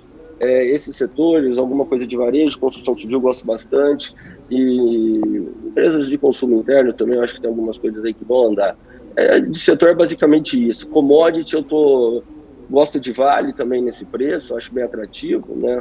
Acredito que a China aí tem uma inflação baixa aí, a inflação acho que da China dá 2% acumulado em 12 meses, então você tem muito espaço para fazer política fiscal, tanto monetária, né? você tem como dar injeção na economia, eles estão cortando o depósito compulsório lá, eu acho que alguma hora vai destravar essa Vale aí, na hora que a gente já vai ver, já vai estar 90 aí, rapidinho. Pois é, né? Agora, só para terminar esse ponto, então, operando daí, o que você está achando das taxas, não necessariamente dos prefixados, mas em geral, com essa forte entrada de investidores estrangeiros, também maior interesse para o Brasil, a Fitch também melhorando a nota de crédito, você está vendo que as melhores oportunidades já foram porque o juro já está baixando, já está caindo por uma demanda cada vez mais forte. O que aconselhar para o nosso público se interessam por renda fixa e por operar DI? Eu acho que assim, questão da renda fixa, tem que ver primeiro a questão da liquidez do cliente, quando ele vai demandar esse valor. Porque se o cara tiver um dinheiro para um ano, a gente vai ter alguma coisa com maior liquidez. Aí a gente vai começar a comparar as taxas, né, de algum pré ali, fazer cálculo de FRA para ver quanto é que vai estar a média do CDI nesse momento, ou se esse pré que a gente vai tomar lá na ponta já vai ser melhor, entendeu? Então é muito relativo ao interesse de cada um em relação à liquidez, mas de uma maneira geral, é o que eu volto a falar, o mel da curva já foi, tipo, para quem quer tomar pré-fixado. Eu acredito que tem muita oportunidade ainda em crédito privado. Eu sei que o investidor está meio traumatizado, meio com medo depois do que aconteceu com os americanos, mas os spreads do crédito privado, do IPCA+, eles fecham com uma velocidade bem menor por questão de liquidez do que de uma NTNB, entendeu? Então você tem algumas empresas boas aí que estão com algumas opções pagando IPCA+6, e o IPCA+6 historicamente é uma coisa difícil de se bater, né? Olhando para a bolsa como geral, o Ibovespa, né? CDI, né? Então eu acho que tem algumas oportunidades aí no crédito privado, empresas boas que vão melhorar agora a margem de segurança, e esses spreads aí tem um espacinho para fechar. Então eu ficaria de olho nesses IPCA+ aí, 2029, 30, 31, acho que ali tá interessante para pegar. NTNB eu acho que tem alguma coisa interessante nas mais longas também. Se a gente tiver o governo aí sem nenhuma surpresa aí, né? E os poderes continuarem trabalhando em harmonia agora, principalmente Banco Central e Fazenda ali, o Haddad elogiando e tudo mais, a gente pode ter aí esse juro real ali fechando um pouco mais, esse arcabouço passando legal também, a gente conseguir entregar o resultado fiscal aí que o Haddad prometeu para esse ano, questão de déficit, né? Então acho que tudo isso aí pode caminhar com o fechamento de taxa, aproveitar um pouco, acho que é um prêmiozinho, mas assim, o melhor da curva já foi, entendeu? O ponto é esse. E assim, olhando o DI curto, por exemplo, hoje a curva está dando para a gente aqui, Selic a mais ou menos 8,60 no final de 2024. Tipo, exagerou bem, né, o mercado. E assim, o mercado ele tende a exagerar. Pode ser que o mercado vai precificar Selic a 7, e assim, como eu disse, ele exagerou na alta também em março e deu Selic a 16, entendeu? E aí que a gente começa a arbitrar. Então, eventualmente, bateu ali no 7, a gente vê que o juro real começa a ficar magro, já para começar a montar uma operaçãozinha no direcional, comprada ali no DI curto, entendeu? Então, acho que é mais nessa linha. Esperar o mercado exagerar, enquanto isso ficar na inclinação, dado no DI curto, comprado no longo, e acompanhando, ver o que é exagero e o que não é, para ir tentando arbitrar esses momentos na curva. Mas assim, da ótica de alocação, eu acho que já não tem muito hoje, certo ou errado, entendeu? O que era gritante já foi, agora é de acordo da liquidez do investidor. Enfim, eu acho que é basicamente isso. E aproveitar um pouco do crédito privado. Claro. David, sua pergunta. Hélio, de acordo com toda a sua fala, tanto com relação à renda variável no Brasil, como também falando de renda fixa, né? Se a gente for parar para analisar, ninguém esperava os juros a 3,75. Então os juros ele foi subindo e aí o pessoal, vamos travar uma renda fixa, tá pagando 14, 13, quando os juros não estavam nesse patamar, e os juros, o título pré chegou a bater 16, 17%, alguns títulos. Da mesma forma, nesse cenário de queda, quando você traz assim, o melhor já passou, vamos colocar, o filé mignon já passou, mas será se o governo acabar... vamos colocar, surpreendendo o mercado de forma positiva, com uma queda de juros mais agressiva, Será se isso não vai ainda... muitos títulos estão totalmente precificados. Será se isso não vai trazer melhores oportunidades, ainda hoje, falando assim, tanto de renda fixa e também de renda variável, né? Porque, enfim, quando a gente vê o fechamento da curva de juros, acaba beneficiando a renda variável. Qual que é a leitura que vocês têm feito? David, eu concordo com você, viu, nessa sua colocação. Só que aquele negócio agora é pegar um movimento no meio do caminho. Ó, tipo, é igual assim, você vai comprar uma ação, você quer comprar ela com margem de segurança, não quer? Quando a gente tipo, vai tomar pré, tipo, a gente quer trailer de DI para essas coisas, a gente quer tomar com margem de segurança também. Então eu acredito, assim, vamos olhar aqui ó, a taxa, esse 27, esse 29, beleza, pode vir para 9. Eu acho que tem espaço para fechar mais uns 100 bips, talvez, entendeu?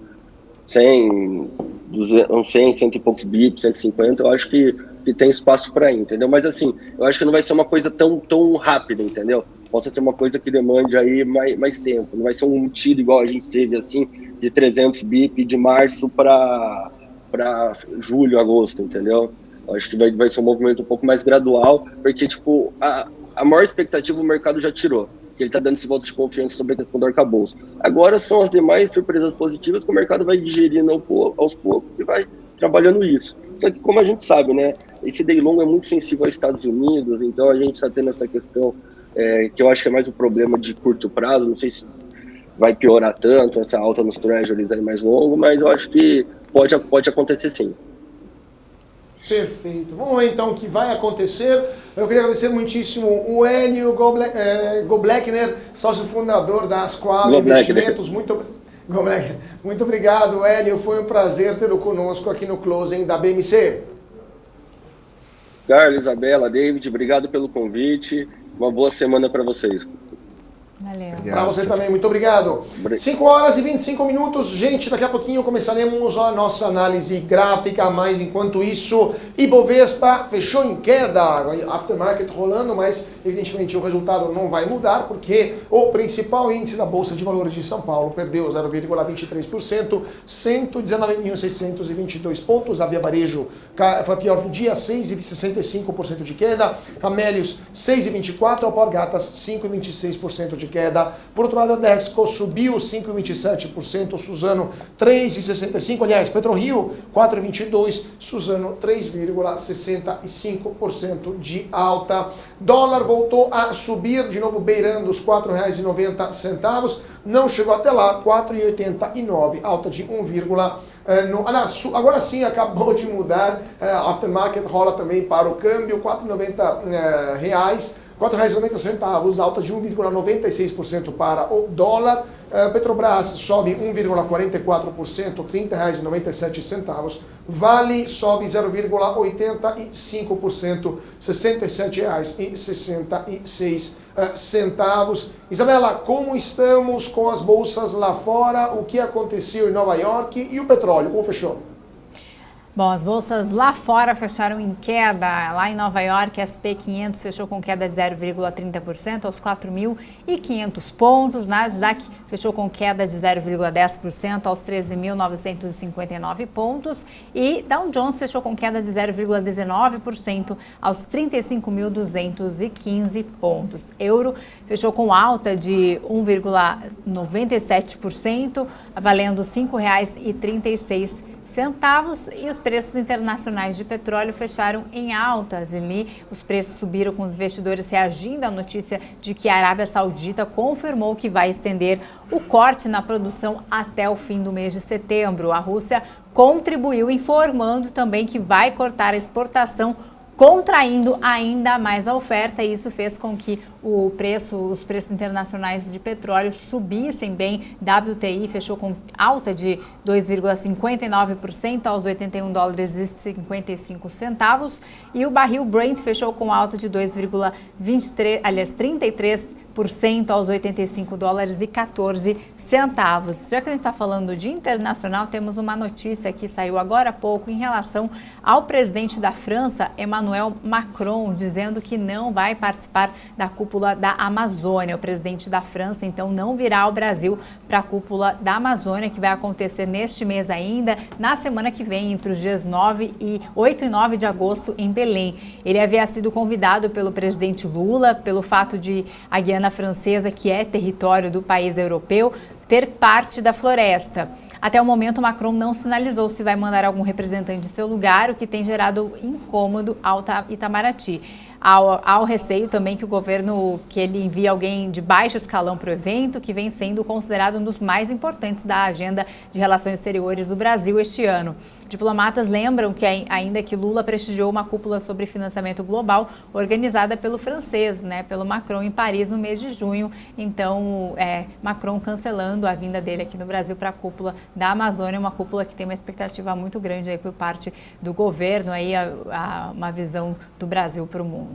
Pois é, de fato, uma derrota diplomática para o governo, porque Lula tinha convidado Macron, esperava a presença do presidente francês, que não veio, então, de fato, é uma derrota e tanto para o presidente Lula. Agora, outra notícia internacional, acabou de sair o resultado da Amazon, alta das vendas de 11%, e temos um viés otimista para, segundo os analistas, para os números da maior varejista do mundo. A Amazon, então, teve uma receita que foi de 134,4 bilhões de reais, superior aos de dólares, obviamente, né, gente? 134,4 bilhões de dólares contra os 131,5 bilhões de dólares que o mercado aguardava. Os analistas, então, foram surpreendidos positivamente. A Amazon Web Service representou 22,1 bilhões de dólares contra os 21,8 esperados em receita. A publicidade, 10,7 bi contra os 10,4 bilhões de dólares aguardados. E para o terceiro trimestre, a Amazon espera vendas entre 138 bilhões de dólares e 143 bilhões de dólares, ou seja, um crescimento entre 9% e 13%. Então, temos uma expectativa positiva para a Amazon, que volta ao crescimento de 2 dígitos, depois que nos últimos 5 trimestres, o crescimento tinha ficado em um só dígito. Então, situação muito positiva para a Amazon nesse momento. Deixa eu ver se temos mais dúvidas, questões aqui para falar com vocês. Não, então vamos para um rápido intervalo. Gente, 2 minutinhos e já voltamos para dar uma olhada na análise gráfica com nossos convidados. Então, não saia daí, 2 minutinhos e voltamos já já.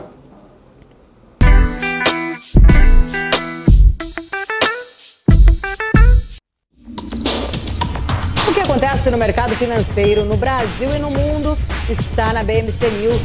São 24 horas de programação para ajudar o investidor na melhor tomada de decisão. Independência e jornalismo sério. Não estamos plugados em nenhuma instituição financeira. Isso nos dá liberdade de levar a informação sem nenhum viés, sem conflitos de interesse. Ser a ponte entre as notícias, empresas, especialistas e os investidores. Tudo de uma forma dinâmica e com uma pitada de bom humor. Informação que gera valor, você sempre vai encontrar na BMC News. Trader, imagina uma TV com programação trader 24 horas por dia. Imagina ter conteúdo de qualidade, interação com a comunidade trader em tempo real e acesso às últimas notícias sobre o mercado a hora que você quiser. De madrugada, final de semana, é só ligar, assistir e interagir. Pois é, pela primeira vez na história do mercado financeiro, está no ar a TV exclusiva para traders, a Trader TV. Programação 24 horas por dia, sorteios de notebooks, cadeiras ergonomicamente projetadas para os traders, camisetas, canecas, além de muito conteúdo de qualidade para melhorar o teu operacional. Ultrapasse fronteiras e eleve a sua performance no trade de uma vez por todas. Ou morra tentando sozinho. Te esperamos na Trader TV.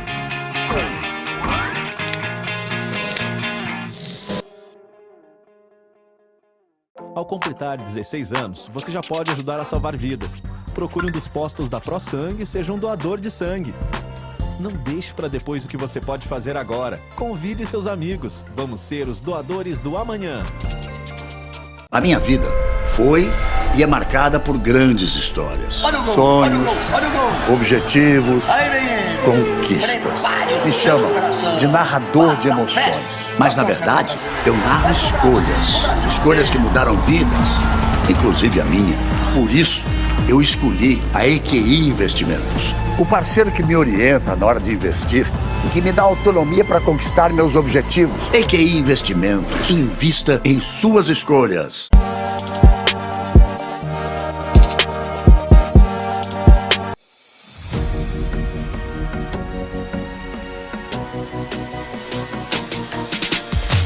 BMC News. Informação que gera valor. E de volta para o nosso closing aqui na BMC. Muito boa tarde para você que está se sintonizando agora, nesse momento, 5 horas e 34 minutos. Ibovespa, então, fechou o dia em queda. Temos notícias que vêm também lá de fora com os resultados da Apple, que acabaram de sair. A Apple divulgou, então, os seus números do no segundo trimestre do ano. Tivemos uma receita que veio acima da expectativa do mercado, 81,80 bilhões de dólares contra 81,69 bilhões que eram previstos pelo mercado. A receita de iPhone veio um pouquinho abaixo do que o esperado, 39,67 bilhões de dólares contra 39,91 bilhões aguardados pelo mercado. O Mac vendeu mais, 6,84 bi contra 6,62 bilhões estimados, e o iPad vendeu bastante menos, ou seja, 5,79 bilhões de dólares contra 6,41 bilhões de dólares aguardados. Então tivemos um estado misto, né? A receita de serviços veio superior às expectativas, 21,21 bilhões contra 20,76 bilhões de dólares. David Martins, antes de passar para o nosso convidado da análise gráfica, 2 comentários rápidos sobre Apple e Amazon, que acabaram de divulgar os seus números. Conforme informado por ti os resultados, Carlos, a Amazon muito forte, um resultado bem expressivo, uma gigante. Aqueles pontos que eu trouxe com relação à Meli aqui falando da BDR no Brasil, a gente pode também transferir para a Amazon, pensando já no contexto global. E quando a gente vê o resultado da Apple, um resultado misto, né, aparentemente. Mas ambos os papéis, quando a gente vai analisar, só neste ano de 2023, pasmem, 50% de alta. E aí falam, não, são empresas caras, empresas que já estão precificadas, múltiplos esticados, 50% de alta em ambas as companhias, Apple e Amazon, só nesse ano de 2023. Então a gente sempre recomenda diversificação, buscar investimento internacional, principalmente analisando o ano passado, que foi um ano de queda ali dos principais índices dos Estados Unidos. Então esse ano, com certeza, é um ano de recuperação. Perfeito, David. Agora então vamos chamar o nosso convidado para análise técnica, o Denis Klaus, analista técnico CNPI. Muito boa tarde, Denis. É um prazer tê-lo conosco aqui no closing da BMC. Boa tarde, Carlos, Isabela e David, tá? Prazer é todo nosso aí, tá? Podendo representar um pouquinho aí da parte gráfica, né, da Bolsa aí na BMC News. Muito obrigado, Denis. Denis, vamos então falar, antes de iniciar a conversar sobre Ibovespa e dólar, né, para dar uma olhada no que você está vendo no gráfico, vamos conversar um pouquinho sobre o Profit, né, que é a plataforma que a gente usa aqui também na BMC. Todo dia o nosso público vê o nosso Profit atrás de mim, a gente analisa os dados e as informações que a plataforma apresenta. O que a gente pode falar sobre o Profit, né? Quais são essas vantagens que essa plataforma tem para o investidor? Posso tomar a liberdade de compartilhar minha tela aqui? Manda ver. Inclusive a gente tem um QR Code na tela, se você quiser saber mais informações do Profit Ultra, né? Pois então, para quem não me conhece, tá? Me apresentar rapidamente, sou o Denis, tá? Eu participo do Grupo 2MB, é uma equipe de traders, né? que desde 2015 trabalha basicamente com o Profit, tá? E a gente desenvolveu diversos indicadores na ferramenta, no Profit Chart, inclusive o primeiro robô, a primeira estratégia totalmente automatizada para o Profit Chart, e em virtude dessa parceria, nós fomos convidados aí para promover o Profit Ultra, que é a evolução tecnológica do Profit Chart, com ferramentas aí que vêm para agregar tanto para traders quanto para investidores, seja no day trade, seja no swing trade. E a evolução é tanta que na próxima segunda-feira a Nelogica está promovendo até uma Copa de Traders, e essa Copa aí, para quem quiser se inscrever, é gratuita para participar. Um campeonatinho de traders aí na segunda-feira, já que segunda noite, dia 7, é o lançamento da nova plataforma Profit Ultra, e a gente vai estar aí, junto com a Nelogica, distribuindo alguns brindes aí, tanto notebook, AirPods, acabaram de sair o resultado da Apple aí, um AirPod foi a gente que comprou para sortear entre os participantes, né? Mentorias, então vale a pena. E em relação propriamente dita ao Profit Ultra, tem uma série de ferramentas que vêm auxiliar o trader, seja ele para quem vai fazer estratégias dentro da plataforma, tem otimizador de estratégia, tem plano de trades, tem replay multi para te fazer replay em múltiplos ativos ao mesmo tempo, tem um inside track, aonde tu consegue verificar qual é o movimento das tesourarias e das diretorias dentro dos papéis. Então tem uma série de ferramentas importantes, né? Uma delas, até para a gente demonstrar, não posso dar um spoiler muito grande, porque o lançamento é só segunda, mas olha só que legal o que a gente tem aqui no Profit agora. A gente consegue ver no Inside Track o movimento das diretorias, e aí a gente consegue ver aqui, por exemplo, que no mês de junho teve bastante movimentação de compra, né, dentro da Vale pela tesouraria, e não posso nem dizer que depois deste movimento de compra, né, o ativo veio se valorizando aqui, e teve uma alta. Então é mais uma forma aí de tentar mostrar para os investidores aquilo que ocorre dentro das próprias empresas para facilitar a tomada aí de decisão. Perfeito, perfeito. Então está explicada a nova funcionalidade aqui do Profit, né, da Nelogica. Então vamos dar uma olhada nas ações e no Ibovespa, iniciando com o Ibovespa, que hoje terminou o dia em queda de 0,23%, 119.622 pontos, e o dólar voltou a subir, disparando, chegando aos R$ 4,90. Qual a sua visão aí no gráfico de dólar e de Ibovespa e o que aguardar para os próximos pregões na base da análise técnica? Bom, a gente vê que nos últimos dias o Ibovespa ele vinha numa lateralidade, né? A gente vinha aqui testando a casa dos 120.400, 117 mil, então a gente passou aí praticamente o mês de julho lateral, né? Tivemos aí um pequeno rompimento, né? Veio testar os 123 mil pontos essa semana aí, finalzinho de julho. Lembrando que o mês de julho foi um mês que o volume na bolsa diminuiu um pouco, feriado forte, feriado não, período de férias, né? Dos americanos, né? No verão deles.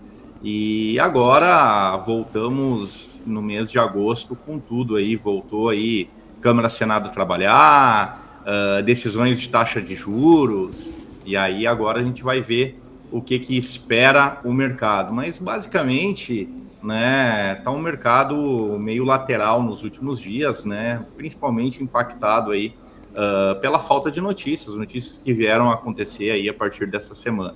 Estamos também vivendo uma parte de calendário de balanços, notícias aí de rating, né, principalmente a Fitch, que hoje até elevou o rating dos bancos brasileiros, né? Então tem muita expectativa aí, né, em torno de notícia, em torno da nova taxa Selic, em torno do arcabouço. Então Vamos ver aí se o nosso índice vai ter força para continuar o movimento de alta ou se ele vai dar aí um respiro. Perfeito. E vamos dar uma olhada então nas ações que mais subiram e mais caíram, porque hoje tivemos a Via, que foi a pior do dia, menos 8,65%, a Melius perdeu 6,24% e a Alpargatas 5,26%. O que você está achando de Via, de Melius e de Alpargatas? Existe um ditado, né, que sobe na expectativa e cai no fato, né, entendeu? O que a gente viu? A gente viu ontem um movimento da Selic, o Banco Central baixando a Selic em meio ponto percentual, né? E aí, o que acontece? Se divulga muito que a diminuição de Selic é bom para varejista, é bom para o comércio em geral, entendeu? E eu acredito que o movimento de Via e o movimento de Magalu é um movimento mais de realização em busca de liquidez, tá? Então, muitas pessoas operam baseadas na notícia e não se dão conta que essas decisões de taxa de juros são decisões que elas acabam gerando resultado no longo prazo. A gente vai ver reflexo da diminuição da taxa de juros nas próximas 2 reuniões, né? Então, nos próximos 3, 6 meses, né? E aí, às vezes, né, quem já estava melhor posicionado, ou mesmo quem estava querendo sair do papel, esperou uma notícia para gerar liquidez suficiente para desfazer a posição, né? O mercado em si tá complicado para varejista, né? Então não foi só a Via, né? A Magalu também, né? Mas todas as duas estão em zona aí de teste de suporte. Hoje o movimento foi bem atípico, foi totalmente acima da média dos dias anteriores, e vamos ver se a Via Varejo consegue segurar um suporte que ela tem no 1,87. Se ela romper o 1,87, acredito que não vai ser amanhã, até porque devido a esse movimento forte de hoje, muito provavelmente vai ter influência de compradores aqui, buscando se posicionar em virtude do longo prazo, né?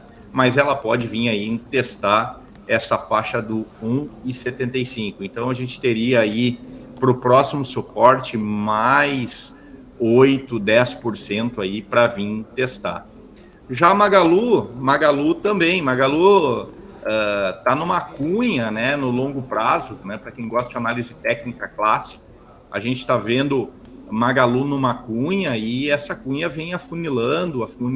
Hoje teve um movimento de retração. Magalu, ela vinha subindo aí nos últimos pregões, subiu 14% aí desde o dia 21 de junho e hoje teve uma realização forte, né? É aquela coisa, né? O mercado esperou, os grandes players esperaram o varejo entrar com liquidez para poder sair de posição. Perfeito. Agora vamos dar uma olhada nas melhores do dia com a Dexco, referente que subiu. Opa, não, você tem mais uma aí? Não, então vamos lá. Não, Dexco, 5,27%.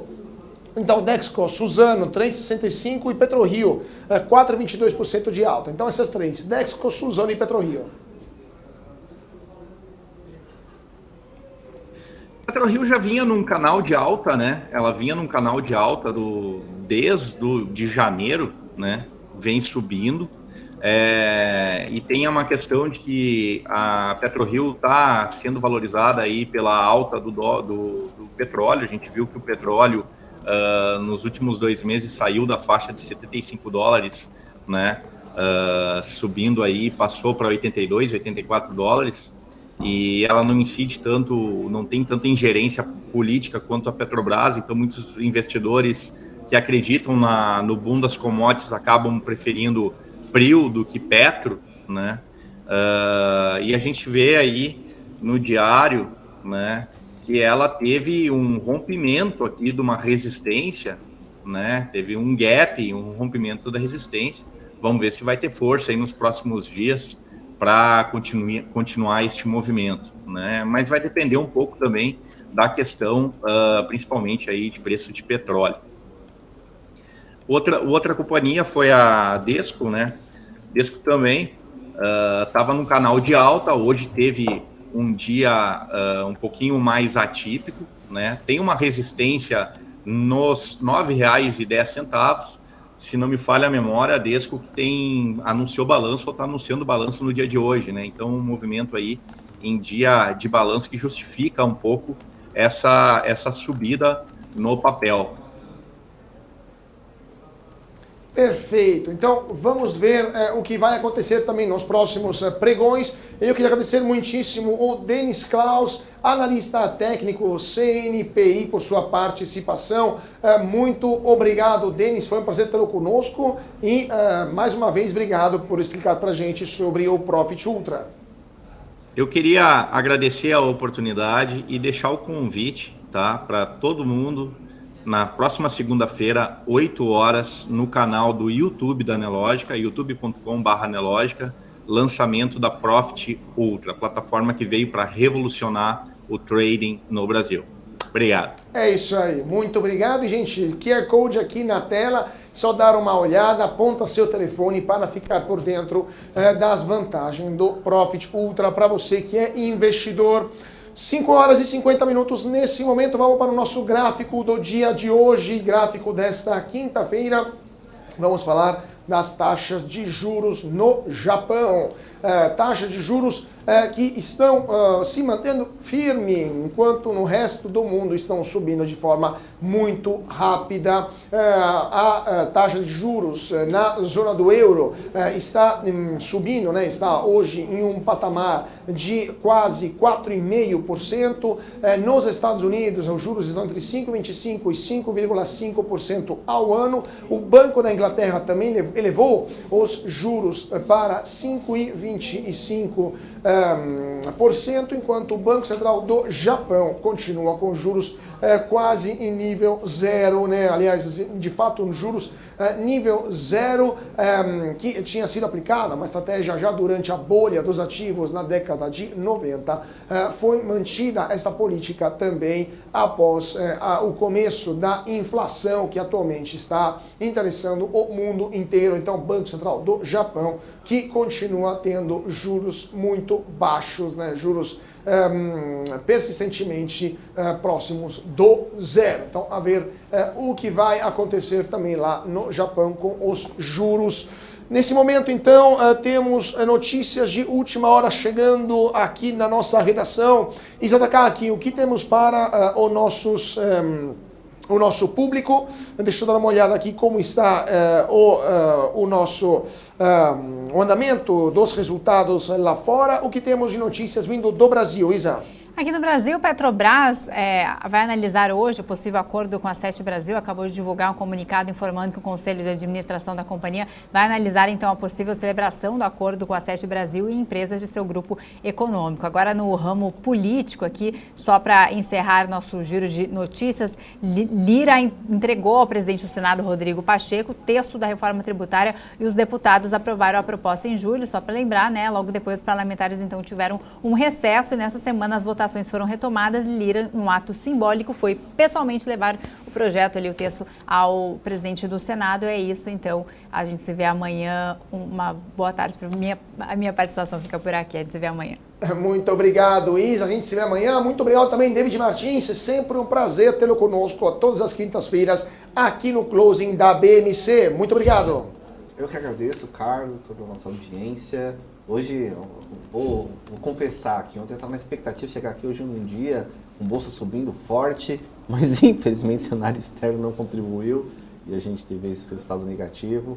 Mas o investidor tem que ter em mente que investidor e investimento é médio e longo prazo. Curto prazo já tem outro nome, especulação, entre outros adjetivos. Mas investidor a gente vai falar aí longo prazo. Então focar no longo prazo e assessoria de um bom profissional para que você possa alcançar os seus objetivos. Uma excelente tarde, até quinta de semana que vem. Tchau, tchau. É isso aí, muito obrigado, David. Só para dar uma olhada lá fora, Dow Jones cai 0,19%, S&P 500 fechou em queda 0,25% e Nasdaq 0,10%. O petróleo subiu forte 2,45%, 85 dólares e 24 centavos por barril. Via, pior do dia, 8,65%, Melius 6,24% de queda, Alpargatas 5,26% de queda, Dextro sobe 5,27%, PetroRio 4,22% e a Suzano 3,65%, com um dólar que chegou aos R$ 4,90. Gente, por hoje é só. Muito obrigado a todos pela participação. Nos vemos amanhã, sempre aqui na BMC, a partir das 4 horas. Mais uma vez, muito obrigado a todos pela atenção. Uma ótima tarde e até amanhã.